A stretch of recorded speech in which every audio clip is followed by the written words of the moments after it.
I don't think I'd ever met anybody like Freddie, who was larger than life, so funny, so gifted, so talented in what he wanted to do. I mean, his videos, he's used ballet dancing, and he had such an incredible mind, and was one of the funniest people I'd ever met, and was so wonderful to spend time with. Hanging out with him was a pleasure. There was no attitude, it was just a laugh. When we did Live Aid, I had this big area built backstage which everybody could come and have a drink with, all the artists on the show. And I went on before Queen, and Queen came, and I wore this ridiculous kind of hat.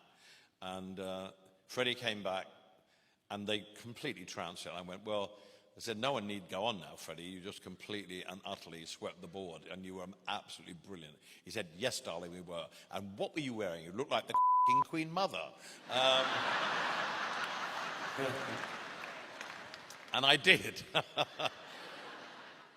you told me once a very moving story about when he was ill and when he died. I have a house in London which wasn't too far from the house where he spent the last few weeks of his life, or years of his life. And I didn't go and see him often because I found it really, really painful, because AIDS was terrifying. And he was physically terrifying to look at. But Freddie loved collecting Japanese art and collecting at auctions. So while he was dying, he was still buying things at auctions. He would be surrounded on the bed, and there'd be medicine all around him, medicine cabinets, pills, but auction catalogs.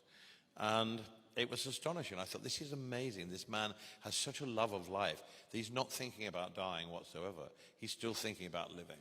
And he showed no fear to me about dying, and no fear or sadness. He went round there, and you held an audience with Freddie.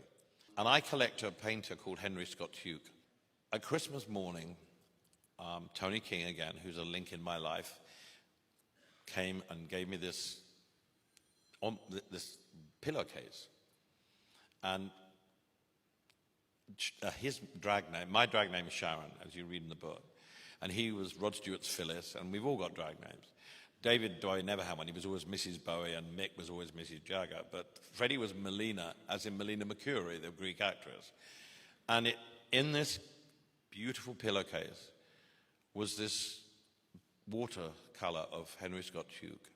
And in the note that went with it, it said, "Dear Sharon, I saw this at auction and thought you'd love it. I love you, Melina." And well, you can imagine how much I cried. And it was really moving. And he was dying, and he still thought of his friend, and he bought me this. And I still have it on its easel, and I still have the pillowcase next to my bed. That's the kind of person he was. He was so full of love and life. I don't think I've ever met anyone quite like that.